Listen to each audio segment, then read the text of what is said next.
You ever play a game for so long you fall asleep and dream about it?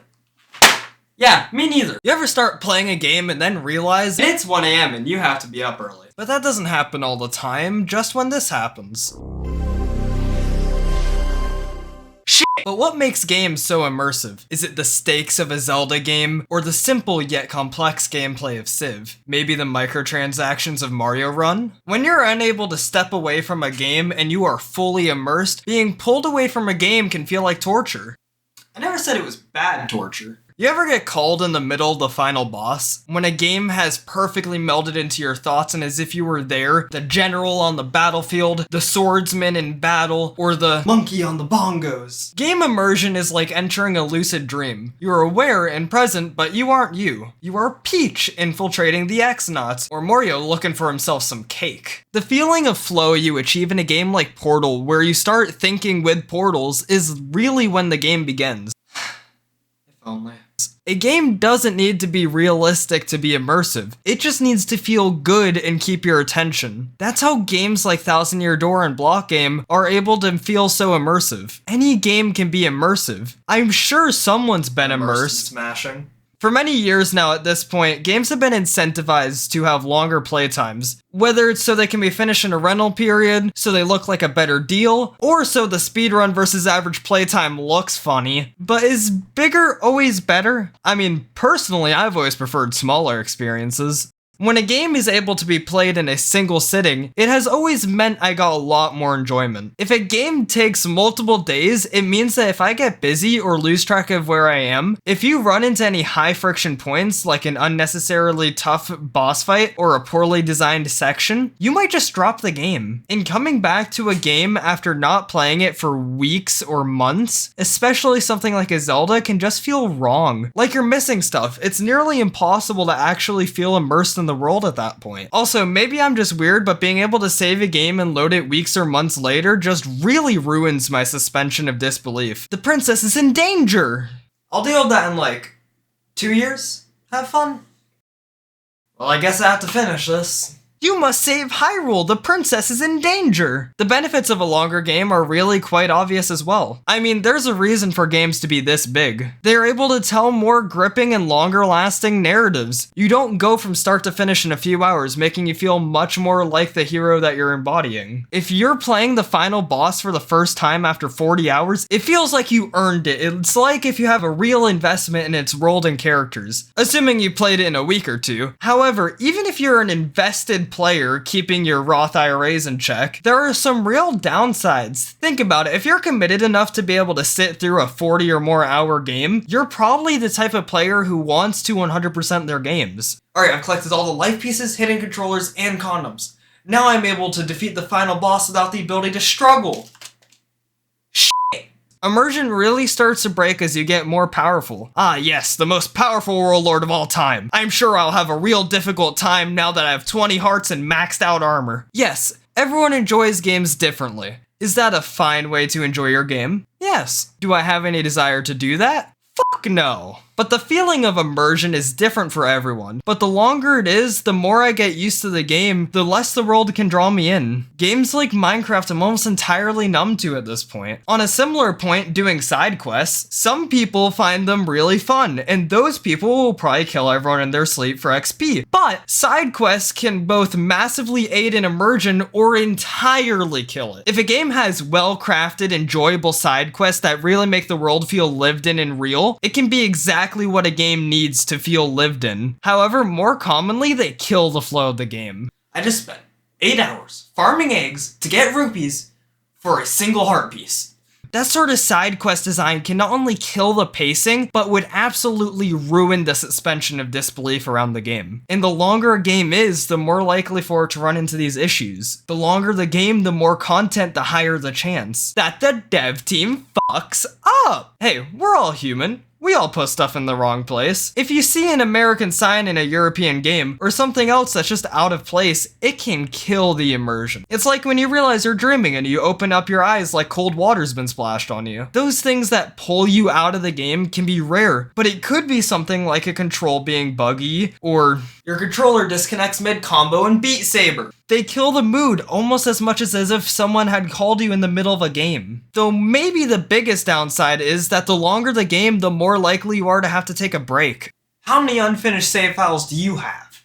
That's kind of my point. And how many of those do you intend to come back to? Because coming back to those saves will suck. Because you aren't familiar with the controls, you've already pulled out of the story, you no longer have the skills you built up in it, or remember exactly what your goals are. Sure, there are some games that try to mitigate it, but no matter what, those sorts of interactions will come at the cost of immersion. Personally, the best way I found to handle this is by playing games in a single sitting. I did it with Portal 1 and Portal 2, then Ori and the Blind Forest, and those were incredible experiences. But games as long as Breath of the Wild or Twilight Princess, you aren't really able to do that. Outside of speedrunning, which is not really an immersive experience, unless you get immersed by arbitrarily writing code to load the end credits. Longer games also mean that you're more likely to get used to things. You need novelty to feel immersed in. If you could personally write the entire game from scratch, you no longer are feeling immersed. Once you lose that novelty, it's a hard genie to get back in that bottle. I've been trying for the last 5 years on Minecraft and I still can't. Novelty and familiarity are the words of the day.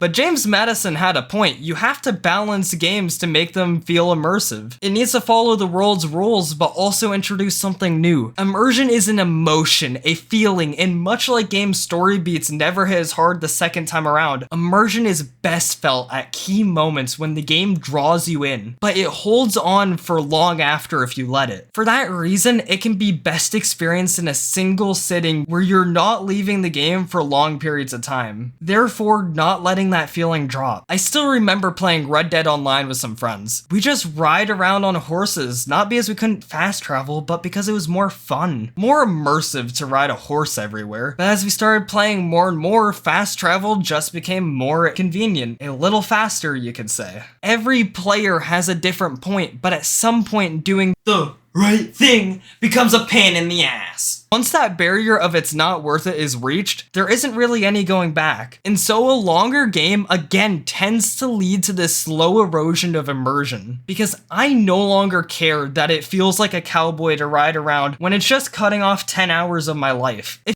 I wanted to cut off time from my life, I'd down this salt! If you ever reach a point in the game where it starts to feel like fluff, these gross things like responsibilities start knocking on your door. Responsibilities. Fuck!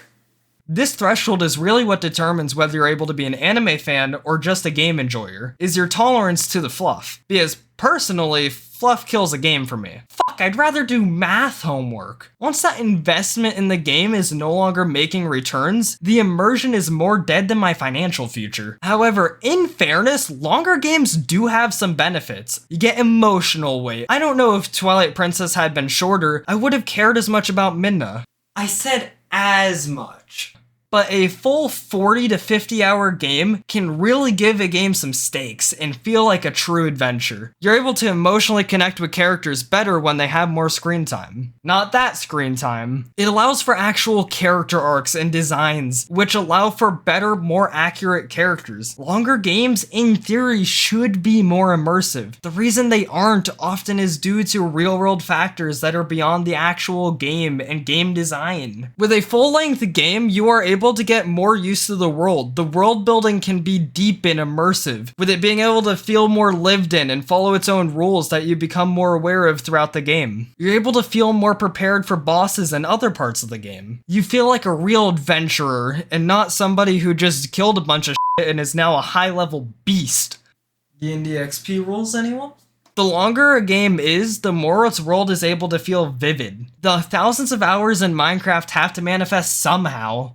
I think most people will agree a game is best experienced when you forget you have the control in your hand. Once everything is natural and you're thinking with portals and your brain is really thinking that you're that character on the screen. It reminds me of a game called Frostpunk. It's a strategy game that is about surviving a frozen wasteland. But what sticks out to me the most is that in playthroughs I watch, people get so caught up in saving their land, they accidentally create an authoritarian regime. First steps to have the beetle made, and next thing you know, you're shooting yourself it really illustrates my point that your brain struggles to tell what is a game and what is real when it is immersed. Its only goal is to achieve its goals. Even the player's morality can be tested. Though many of the points for longer games can be applied to shorter games if done well, character development in Portal is incredible despite its extremely short runtime. Even factoring in Portal 2, it's about half the runtime of games like Twilight Princess and Skyward Sword, with almost as much, if not more, character development. The ability to play through a game in a single sitting can be invaluable for creating a truly immersive, enjoyable gaming experiences having no distractions. And just playing a game is where some of my best gaming moments come from. Shorter runtimes also mean you're less likely to run into mistakes and more likely to have a smoother gaming experience in general. The shorter the game, the more fine-tuned the experience can be, and the less real-world distractions can happen during the game. So a game is smooth and immersive when it is able to keep the player engaged, interested, and focused. When there is nothing actively taking the player out of the game and the world is able to follow consistent and focused rules. Focusing solely on one goal with one pacing is key in retaining a player's immersion throughout the game. What is the right length for me?